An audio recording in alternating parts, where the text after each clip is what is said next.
We are live for a Tuesday edition of the MLB slate. I am Jason Mezrahi from Win Daily Sports. I'm here with Dave, and we're here to break down the Tuesday slate. We're going to kind of skip over this, early slate. You got some double headers, you got some early games going on, but we're going to be focusing on the main slate, DK slate, FanDuel slate, all that kind of good stuff. But before we get to the main slate, Dave, I want to ask you a question, man. The Cardinals are in a good spot. They're facing the Marlins. Only minus 125 from Adam Wainwright and the Cardinals here on the road. I know Wainwright was a little shaky in his second game. Lights out the first game. I'm going to back Wainwright first five. I'm going to back him for the game. You're one of our better bettors at WinDailySports.com. So what's your thoughts there on the Cardinals taking down the Marlins? I think it's a good play. So we've seen the Marlins earlier this year really struggle when they went out to San Francisco. But doesn't everybody struggle out there against that staff? They came back. They didn't really have a good hitting week when they did come back east until they faced the Phillies. A little familiarity. They got the bats going. But I think some of that was just the Phillies just really don't fare well down there. So I think we're getting a little inflated Marlins here. I know they're in the top 10 in a lot of the hitting metrics in the league. But Wainwright, I think, should bounce back. He's the type of pitcher that's crafty enough to understand how to pitch against a Marlins team that was aggressive against the Phillies. They were swinging early on Zach Wheeler. I think they swung at 5 or 6 first pitch fastballs. So I think Wainwright will be crafty enough. I like the first 5, if anything, more than that, because sometimes the Cardinals bullpen gives me a little pause. But they had a rough outing up in Milwaukee recently. But I like the first 5 for sure. There we go, man. So that's an early bet for the early slate. Kicking off the main slate, Corbin Burns should be the ace of the slate. A lot of these studs, from these frontline pitchers, these number ones have been struggling. Burns had a really rough first start, came back in the second start and cruised to victory. He gets the Pittsburgh Pirates. He's home. This looks like a smash spot for Burns. I'm going to pay up for him. In every lineup I can pay up. I know there's some bats that we want, some other good pitchers on the slate, but Burns is the ace of the slate. Any other guys that you're looking at, or are you locking in Corbin Burns as your number one starter going into Tuesday? It's probably Corbin. I'm not all there on Walker Buehler yet. He's $200 more than I think Burns going tomorrow. Braves lineup features some potent, hitters. I focused on the Braves a little bit this year. They've had like 2-3 really big scoring games, scored 3 or less in 6 games. But Buehler's been just trying to feel himself out. And I really haven't liked his start so far, but Burns got us going last start. You're right.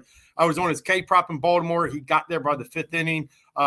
It just seemed like the cold weather in Chicago, wearing the windy stuff tonight. I think that really affected him in his first start. But now he's kind of barreled down and gets this Pittsburgh lineup. And Jason, if you watch it in the first series of the year, Pittsburgh got exposed by right-handed pitching. They have done well against left-handed pitching, but they're not very good against right-handed pitching. I think, they hit the guy from Chicago once, Kyle Hendricks. But other than that, they've been pretty cold against righties. So I really like the power pitching against Pittsburgh, especially righty. Corbin Burns, obviously, I really love him as my one. Musgrove's another one I'm really looking at. I think we've hit on Cincinnati and their failures, trading everyone away, having a weak lineup. Musgrove's been great this year. Manea, 1.2 ERA. Musgrove's right behind him at 1.4. 14 Ks in 12 innings. So I think Musgrove and Burns are the two I would really pay up for if I'm looking for aces.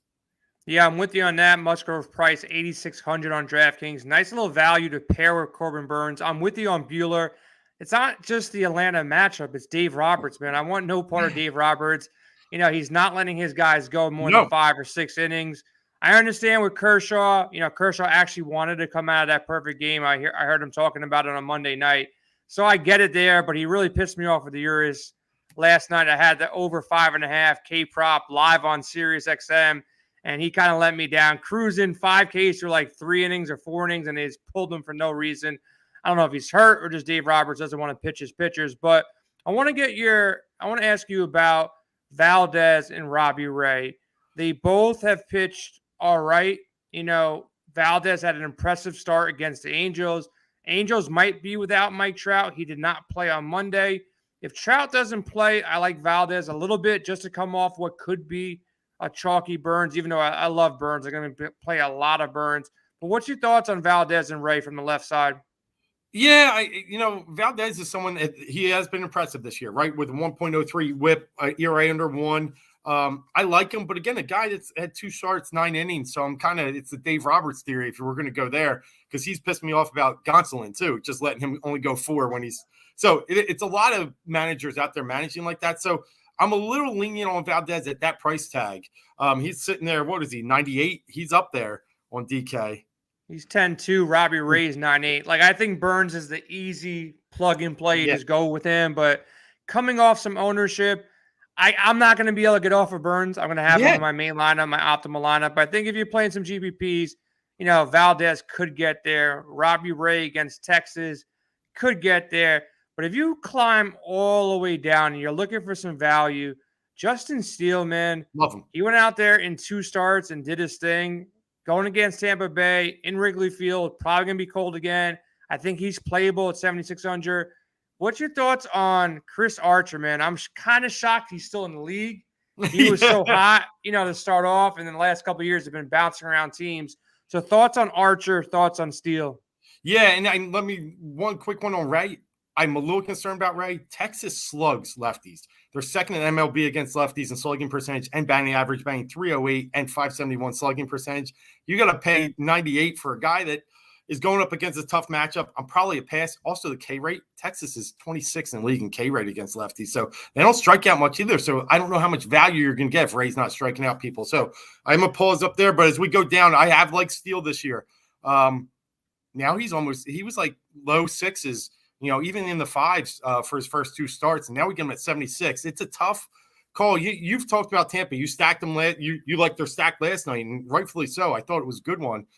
They're a weird team. But they get lefties, right? They got Choi, Wander. I know is switched, but Brandon Lau's lefty. So I think Steele is a decent matchup, especially in that weather. But as we go down to Chris Archer, KC's not. They're not a powerhouse, but I've been really concerned about Minnesota coming into this season. They did a lot to their team. They pretty much flipped it over, and they're not hitting, and they're not playing well. They did get a win today in that Patriots Day game, but they struggled up in Boston too. So when a pitcher presses, when he knows his team's not scoring, I get a little nervous. But 5,400, I could get it some exposure, maybe 10%. I'm not going to see a lot, but I could play him a little. Archer, look, he's a favorite. -120, over under is 8. It's couple tough bats, maybe Sal Perez, Merrifield, Mondesi. But outside of that, if you want to stack up some teams and you want to go for some big price bats, maybe some Blue Jays or some Red Sox, you're going to have to get sneaky. And especially if you're paying up for Burns, he could make sense in GPPs, not in your cash games. But thinking about your stacks, man, if you want to get your stack on here, you want to build a lineup, I got to ask you about your Phillies, man. What is wrong with this team? They're in Coors Field. They had a juicy matchup against Chad Kuhl. Disappointed. Now they get Kyle Freeland. Maybe that wakes up these bats. I don't know what's wrong with them. I'm happy as a Met fan, but I'm not happy as a DFS player stacking them in Coors Field and watching them pretty much do nothing the entire game. Yeah, it's been a tough start after Game 4. That lucky comeback against the Mets when they scored 5 in the 8th. Since then, it's been pretty pathetic. The days they score a few runs, they let up 10. The days they only let up 2 or 3, they score 0 or 1, and that's what we're seeing again tonight. Nola actually had a pretty solid outing. They got into the 6th until he finally let up his first run. It's a mixture of, Schwarber is obviously a huge disappointment, batting close to 100, if not under after tonight. Harper was cold there too for a little while. They're not getting the right production. I know Tony's on it too, but I think Baum needs to play more. I understand he has the yips, but when you're rolling out these guys, Baum played tonight. He's 1 for 3. He's hitting 571. He's the only one that's really showing up. So right now they're kind of just, how should I say, dysfunctional. But tomorrow, Freeland, man, he stinks. And I just think, I know I stacked, he had a game the other day. It's losing my memory right now, but I remember stacking against him and it fared out well. I think tomorrow's a decent shot that you can come back. They actually hit some lefties the other day. Harper's not afraid of lefties. He hits them actually pretty well. I think it's a favorable matchup people are going to be down on them after tonight, right? Yeah, that's my point, man. everybody who played him on Monday night, half of them won't even touch them on Tuesday because they lost all their money. So, like, if there was a time to bounce back here, you're in Coors Field, weak lefty. He might be our gas cannon tonight. We're going to talk about that in a second. It's a good bounce back spot, but a lot of these bats have been super cold, like ice cold, like not hitting the ball at all, striking out a bunch, and not really getting any rhythm at the plate.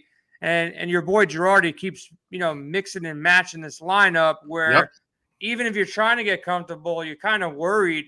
The confidence is lacking, and you're messing with the lineup. Every day I'm trying to slide Camargo in or Bomb in, and nobody really knows what's going on. So I think that's a problem as well. A team that's starting to heat up a little bit. I stacked them on Monday. It paid off. I'm not a Yelich guy. He hit a big home run. Wong, Narvaez, Tellez, they're all cheap, man. There's a cheap lineup to go out there and stack. They're a little bit more pricey, on Tuesday than they were on Monday, but you got Brubaker out there. So Tellez, 2,900 against a righty. You got Narvaez, a catcher. If he pitches again, 3,300. Wong priced up a little bit at 4,100, but there's some bats here. Jace Peterson is cheap. Adames, he's expensive, 4,700. They bumped up Yelich, 4,800, but McCutchen and Kane are cheap as well. So this is a good little stack in Milwaukee. It's a big slate. Not any team, no team are going to be really popular. So I think Milwaukee's in a good spot. And then we got this stack, game stack potential. You got the Blue Jays, probably the best hitting team in the league right now, most consistent, even battling injuries that they're out there smashing every single day. And you got the Red Sox, man, who are still, they're not getting any respect, and they're out there every single day battling and scoring runs. So you got the Red Sox versus Kikuchi. Valdez probably the better pitcher here, but the Blue Jays probably have the better lineup here. Do you think this game shoots over the 9 total? And how do you feel about it for a game stack? Yeah, my only concern about that game is I think, and it might help you with your over, and I think it could. I know Boston's limping up to Toronto. They've had to leave a few people back, coaches included, because of some COVID issues crossing the border. And I know one of the they're in Boston, Dave. I think they're in Boston now. So they're playing in Boston. They had that early game, Patriots Day. So they're in Boston. Everybody's going to be playing. But you're right. There was a report up recently that they're going to Toronto, so they must be going this weekend. They were talking about that. But, in Boston, so you have a situation where you have power on power. Eovaldi versus that lineup. He's tended to fare well against the lineups with the Yankees, and he had a good outing the other day against them. But, I kind of like the over. I think Kikuchi is just he's a mess. He came over from Japan. I think they had high hopes for him. He had a rough year last year. They thought bounce back potential this year. I saw him on a lot of fantasy baseball charts as, a deep sleep. But he showed up and he was terrible in New York in his first outing. So I think it's got good potential to go over. That Boston lineup, I think, is a top 5-6 lineup in the league. And they're down in the bottom, half right now in hitting. So they're just starting to wake up. Yeah, so we got a big slate. Make sure you check us out at windailysports.com if you want a free week to check out our lineup optimizer, our articles, our projection models, NBA, MLB, NASCAR, golf, everything we got at Win Daily Sports. Use promo code RADIO. Looking at our projection models, looking at our optimizer right now, we have 2 gas cans on the slate, 2 pitchers that are really struggling. We mentioned, the stacks. It's because of the pitching going against it. You got Brubaker, 9.82 ERA, 7 walks in 7 innings. That's going to be a lot of trouble. 8 earned runs in 7 innings as well. He's going against Milwaukee. I said they're cheap, so it's a good stack. You can pair Milwaukee bats with Corbin Burns, get that correlation right. And it's also a good hitter's park. I'm not really worried about Pittsburgh, but it's a good hitter's park for these Milwaukee bats. They're cheap. You can get them in, and you can pair them up. If you want, you can go back to Coors Field. You got Kyle Freeland, 10 ERA, 10 earned runs in 9 innings. He's been shaky. You can switch it up and go with some of these righties. Give Harper a shot. Hope Freeland's out of there early. Get into that middle relief, and they put up some runs. So that's a spot you can attack. These are the 2 pitchers that are the worst 2 pitchers on the slate in my eyes. Dave, any other gas cans out there that you're going to be attacking on Tuesday? Yeah, I'm looking at Chris Ellis, the Baltimore pitcher coming out, making his first start of the year. Oakland's a sneaky offensive team. I think you and Tony hit on it the other night. You can get a lot of value in the Oakland lineup and probably stack your team. Starting, as you know, at catcher, if you want to pay up, Murphy's been very solid all year for you. Yep. And, you got a lot of other value, I think, in that lineup. Kemp's been hitting, so I think if I was going to get interesting and go cheap and go off the radar and hopefully hit low ownership values, I am going to consider Oakland, especially with the late game. Some people tend to forget about that too. They don't like to wait for that. So Oakland's one. I love your idea of Milwaukee too. They came off a good night tonight, 6 runs. Colton Wong's a guy, you talked about walks. He's a very patient hitter. I think you could get some value. He's 4,100. If you stack around him, Yelich, and some of the other guys that you mentioned. So I like the Milwaukee one, and I'll be considering Oakland for sure. Phillies, I am going to think about it. I just got to recover from Monday night.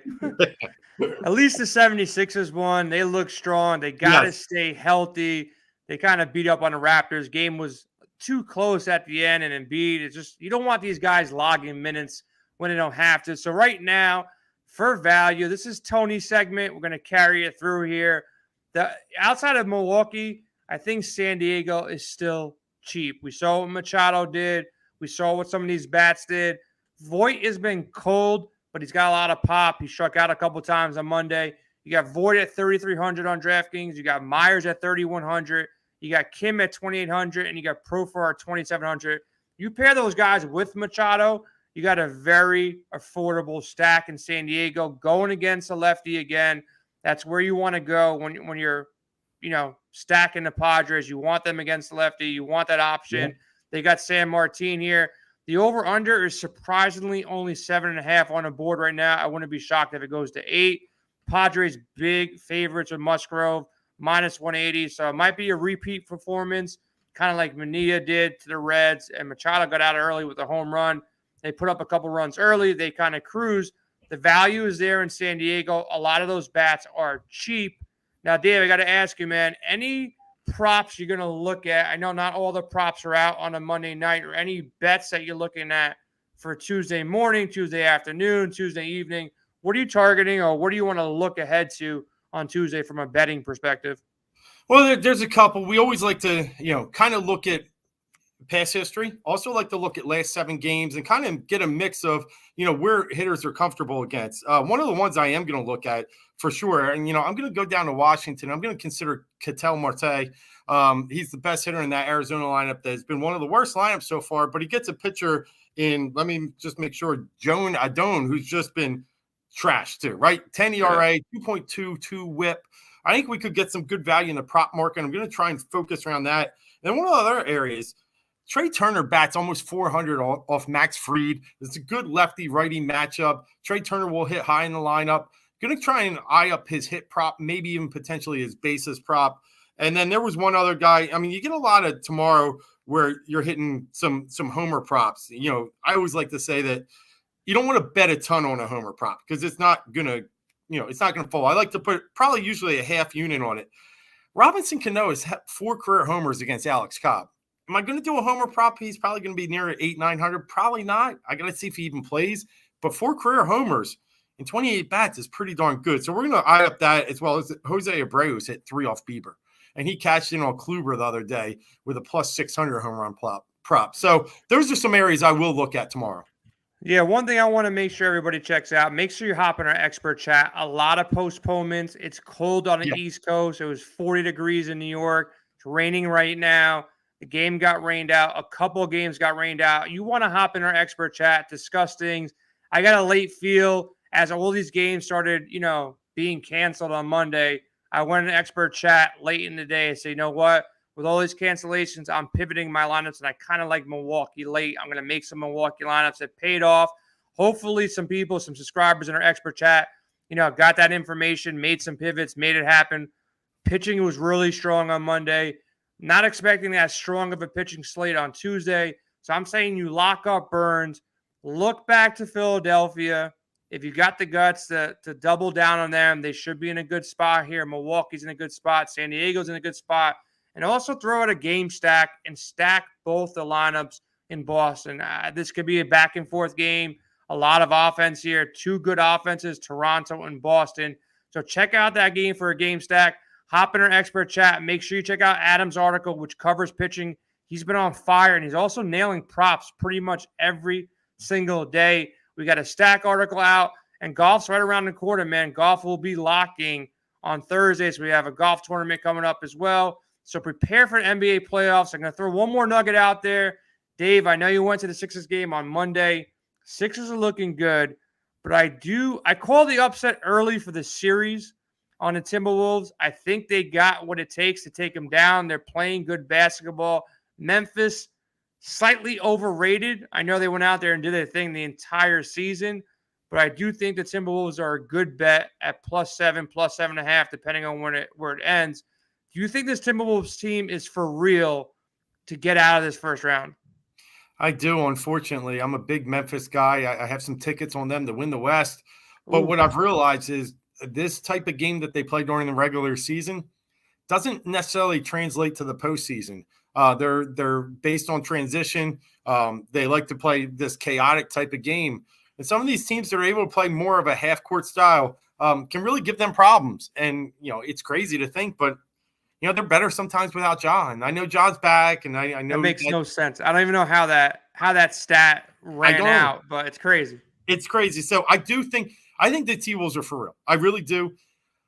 Do they get through the round? I don't know, but I love the 7.5 tomorrow. I do. I think that they're going to be undervalued this whole series. And I think it goes 7. So T-Wolves are good, man. They're very good. They can spread the floor. And if Ant-Man's hitting like he was hitting in game 1, they're winning the series. I just don't know if he can do that for 7 games against the length of Memphis. Well, the good thing about Minnesota, they have 3 legit stars. Towns is a star. Yes. Anthony Edwards is an emerging star. And D'Angelo Russell can go out there any day of the week and drop 20 to 30 points too. So even if one of these guys are off, you got the other 2 guys stepping in. So I like that game at 7. Should be an interesting playoffs, man. We got a lot of content going on for NBA as well. Nice little slates, 3-game slates, 2-game slates to kind of mix and match with the MLB. Dave, I appreciate you stopping by today. Good luck in your games on Tuesday. Hopefully the Phillies can hit. Yeah. So make sure you go out there and stack one of those. We'll be back tomorrow, of course. Check us out at windailysports.com and hop in an expert chat, and we got you covered on everything you need from DFS, sports betting, props, and all that kind of good stuff. So we'll be out of here today, but we'll be back tomorrow.